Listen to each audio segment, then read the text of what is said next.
Well, good morning, good afternoon, whenever you are watching this. I want to welcome you to this week's Weekly Sales Supercharge. We're switching it up a little bit. I'm switching to a different angle on Instagram. So, hoping that this one works well. I've got to train myself to look the other way. I was just trying to get the camera angle right so that it's not in the way of the LinkedIn Live. So anyway, good morning. I see Gabby. I see Sierra. Laura, good morning, ladies. It's so good to see you. We are talking today about 3 mistakes that you are very likely making in your sales that are very likely costing you millions, if not more. So I am so excited for this conversation today. Natalia, good morning. So good to see you. And also, as always, if you are joining live, I want to know what questions you have on this topic. So we're talking today again about mistakes that we make in sales. And I know about these because guess what? I have made all of them myself. And I am still like learning and mastering these in my own process too. So I'm in the trenches with you. But these are big ones that when you can learn how to shift them, when you can learn to think differently about these, will literally make you millions. So I'm going to get right into it today. Number 1, the first mistake that I see people making in their sales is not thinking big enough. Not thinking big enough. And here's where I want to know is like on a scale of 1 to 10, from those of you who are here live today, how big of a thinker do you feel like you are in terms of your goal? And when you set goals, do you set them based on like what you really want? Or do you set them based on what you think you can do? So I want to really challenge your thinking there. And I was watching every morning, I've got my morning routine, and part of it is just study and personal development work. And so I toggle back and forth between different things I'm into at the time. I'm doing a lot of Bob Proctor right now. But one of the things that he talks about is A, B, and C goals. So when you're setting goals, most people will set an A level goal or a B level goal. An A level goal is something that you've already done. So I want you to think about right now with your sales goal for this month, like, is it something you've already done or right, maybe just like a tiny bit above it? If so, it's so not worth your time. And I say this with so much love, but it's like, it is not worth your time. A B level goal is going to be something that you haven't done before, but you can kind of like, you know how you would get there. If you think really hard and it's like, if this happens and that happens and this person buys from me and yada, yada, then I can see how it would happen. So that's a B goal. Most people set either A or B level goals. But the problem with those is that the purpose of a goal isn't the achievement of a goal, because you know this, and give me a heart or give me a yes if you've experienced this in your life. When you set a goal, regardless of whether it's a sales goal, whether it's something else, when you set that goal and then you achieve it, how long are you satisfied before you move on to the next thing? Right? If you're like most people, it's probably, a few hours, a day, a couple days, maybe. Thank you for the heart. I know you all can relate to this, right?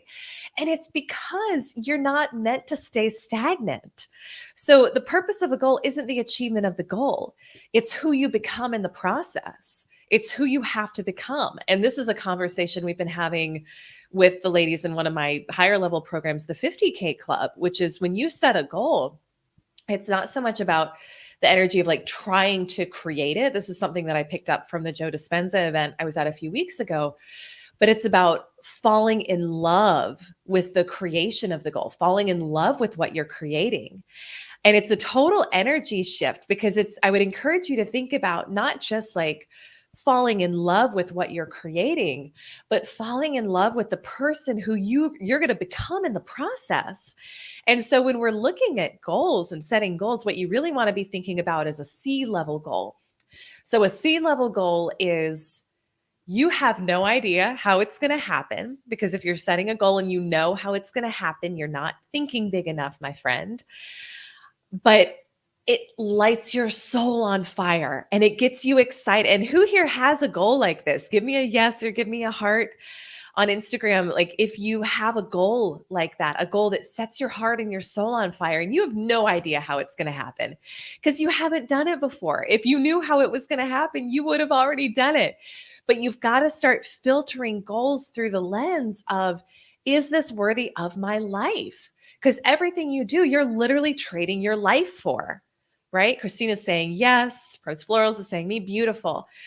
Sierra, sorry, not Pros Florals, but yes. So we want to filter it through that lens of, is this worthy of trading my life for? Because that's really what you're doing. And in my opinion, it's only that C-level goal, that high level goal, that's going to force you, not force you in a bad way, but like it's going to require you to become someone else, to become a more empowered, more confident, more loving, more spiritually tuned in, more giving person. Like that's the point of it. That's why we want to set the goal, is who we become in the process. And it's really only those C-level goals that will do that for you. So I want you to think about, because we're going into, at the time of this recording, we're going into a new month. And as always, if you're watching this in real time, if you're watching this later, like whenever, this is the right time for you to be learning this. But with your goal that you have for this next month, for February, like, is it stretching you? Is it a C-level goal? Do you know how you're going to achieve it, or do you not? And I would really encourage you that if you already know how you're going to get there, I want to encourage you to think bigger, because we live in this kind of false conception of like, oh, I've got all the time in the world and I'll set that big next level goal like someday I'll do it. Well, the news flash that I remind myself of every day is there is no someday. It's today. So if you want to, if you want to really experience life at its fullest and experience the fullness of who you are and who you came to this planet to be, it's those C-level goals that are going to do it for you, my friend. And if you have a C-level goal and you're like, it's freaking you out, or you're, struggling with how to get there, whatever, like, you put it in the comments. It's part of what I work with my clients on, is like, you have this vision, you have this dream, and it feels so big that you won't know the how when it's that next level goal. But that's where we have coaching and mentoring and help. And also, once you just make that decision and say, no, this is happening, that's when the universe, God, whatever your language is, conspires on your behalf and starts to bring you the ideas and the resources to help make it happen. But it's just a decision. So that's the first mistake I see people making, is not thinking big enough in terms of what they're creating. The second is giving up too soon. Giving up too soon. And how many of us have done that too, right? And I used to do that because I didn't understand how things work. I didn't understand the laws of energy and the laws of our universe and how things work. And so I would set a goal, and if it didn't happen, number one, my energy was totally out of alignment with the goal. So it's like, of course it wasn't going to happen, but I didn't know that at the time. I would set a goal and then just constantly focus on, not having it and feeling that want for it, but feeling separate from it. And I didn't know that those were all things that actually push away the goal. So I want to just encourage you, number one, look at how in alignment are you with your goal. But number two is, we have to understand how things work. And if we set a goal and we say, I desire this goal to be achieved by X date, like I desire this sales goal to be achieved by X date, and it doesn't happen in the time that we think it's going to happen, you just didn't give yourself enough time. You just extend the deadline. Like, we don't have to go into some crazy drama about it and I'm not worthy and, oh, it wasn't meant to be, right? The spiritual bypass. It's like, no, you just had the wrong date. You just guessed at the wrong date. And so this is why it is so important to study, universal laws and study how these things work, because the law of gender states that every seed has a gestation period. And so if we set a goal, like, a goal is an idea, and a goal it's literally like bringing something to life, right? And we have a goal and we set a date by which we think it's going to happen, and it doesn't happen in that time. All that it means is that it needed a little more time to come to fruition. because there is a period of time from which you'll set the goal and have the vision to when it happens. And we know the gestation period of just about everything in our world, right? We know how long it takes for plants to come up. We know how long it takes for a baby to be born, but your goals are the only thing that we don't know. So we're kind of guessing when we set the date, right?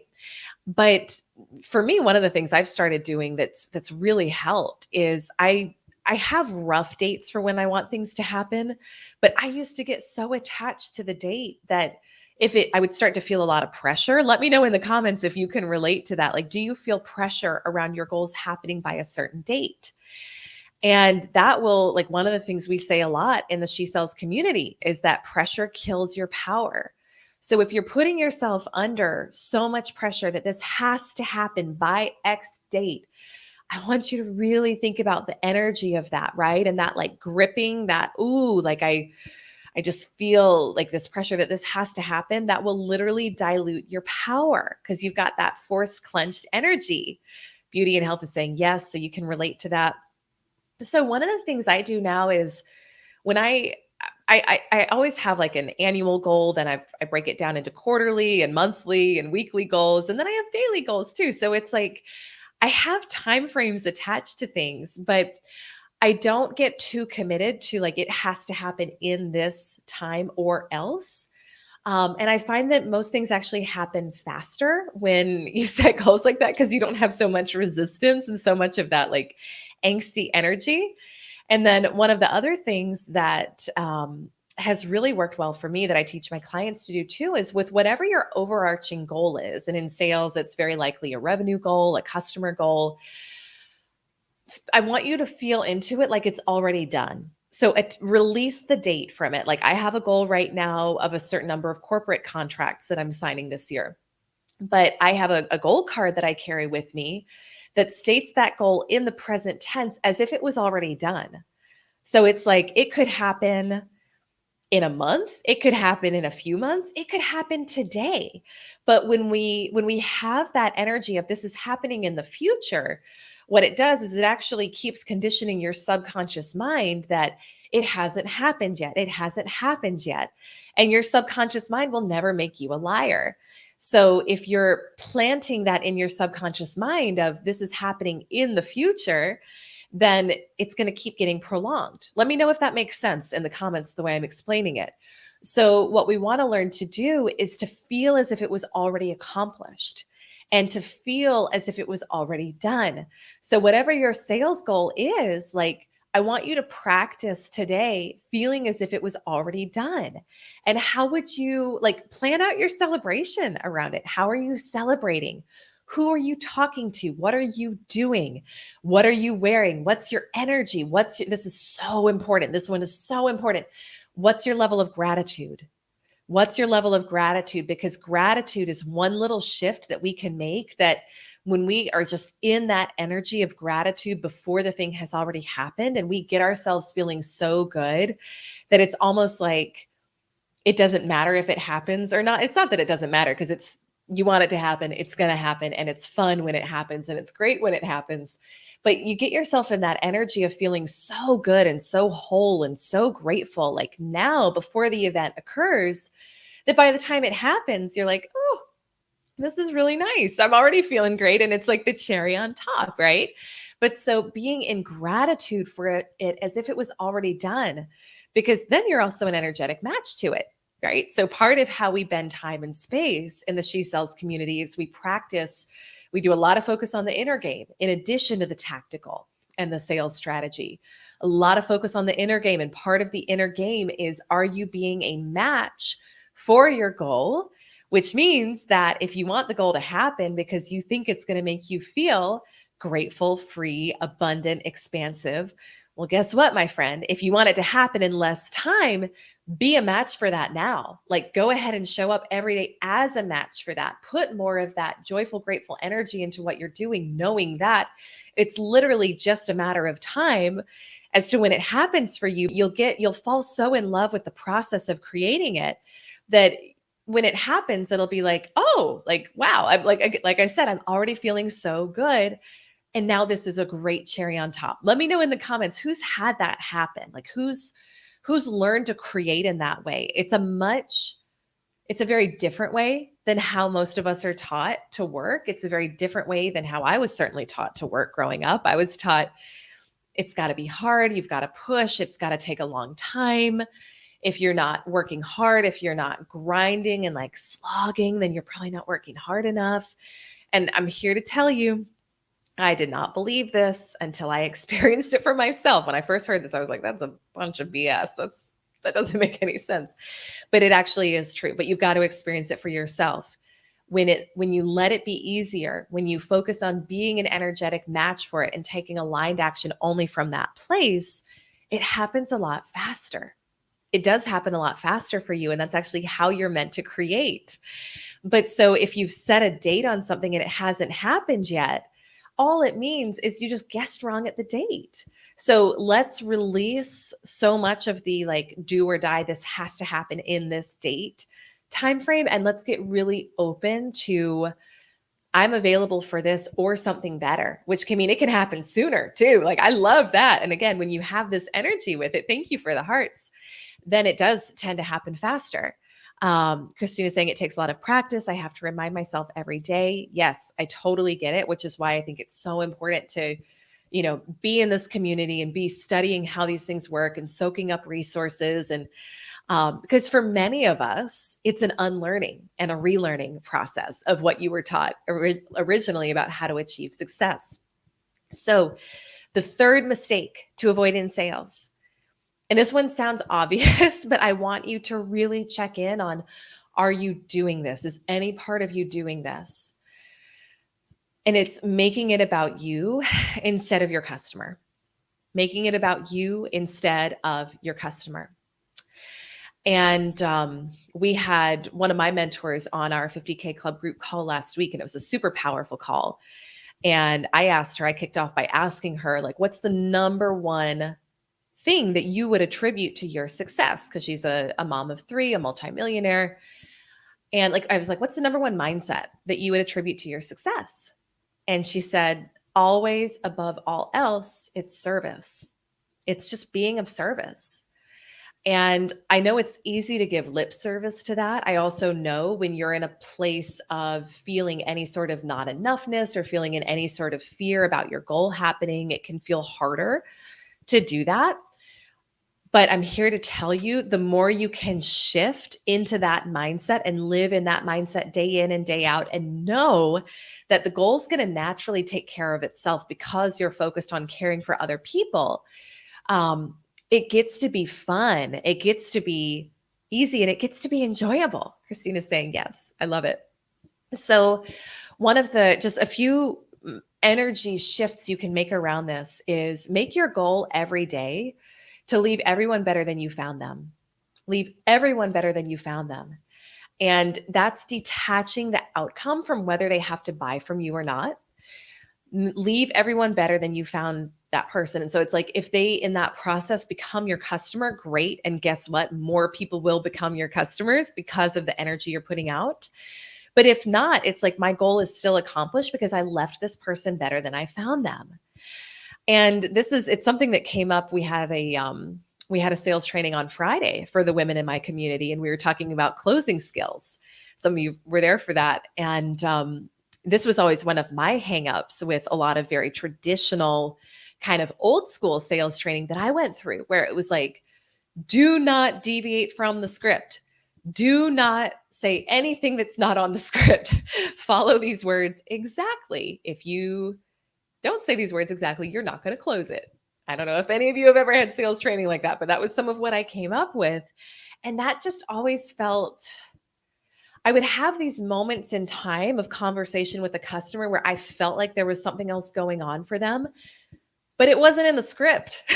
It wasn't in the script. And so I, wanting to do a good job and wanting to do what my training had taught me, I didn't say what I was thinking. I I just was like searching for something to say in the script to like align with what this person needed, and it wasn't there. But what ended up happening is I lost some customers because I wasn't able to connect with them from that deep heart level, which is how we make the most powerful change in people's lives.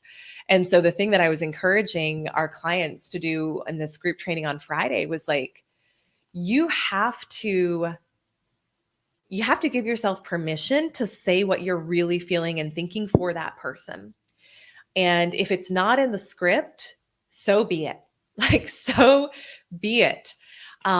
Because when we learn to blend, and this is really what She Sells is all about, is when we learn to blend that, really expert, like $1 million sales strategy with our intuition, with speaking from the heart, with that heart based service, with giving ourselves permission to ebb and flow a bit, using our superpowers of intuition, empathy, connection, then we achieve monumental results. So I'm not saying not to have a script. I have talking points I use with people. And so there's that, but it's like, give yourself permission to say what you really feel is in the greatest service of that person in the moment.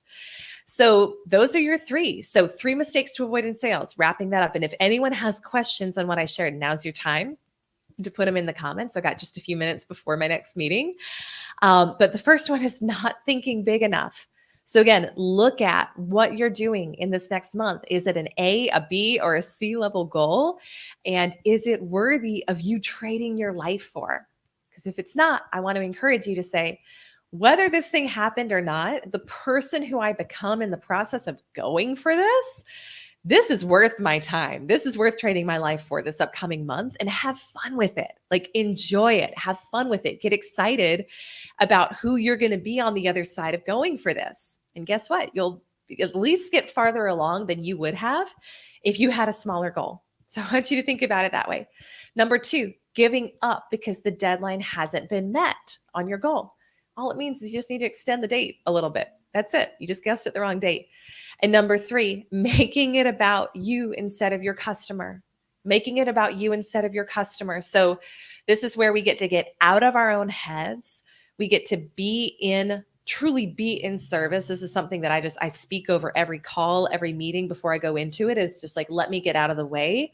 Anything that's been going on that day for me, anything that I'm kind of working through in the back end, but this is before sales calls. This is before coaching calls. It's just this kind of a tuning and aligning process. Takes like 10, 15 seconds of, let me be of highest service to this person. Whatever they need to hear, whatever is in their best and highest good, let it flow through me. And we get out of the way. And then we trust that the right thing is going to happen for them.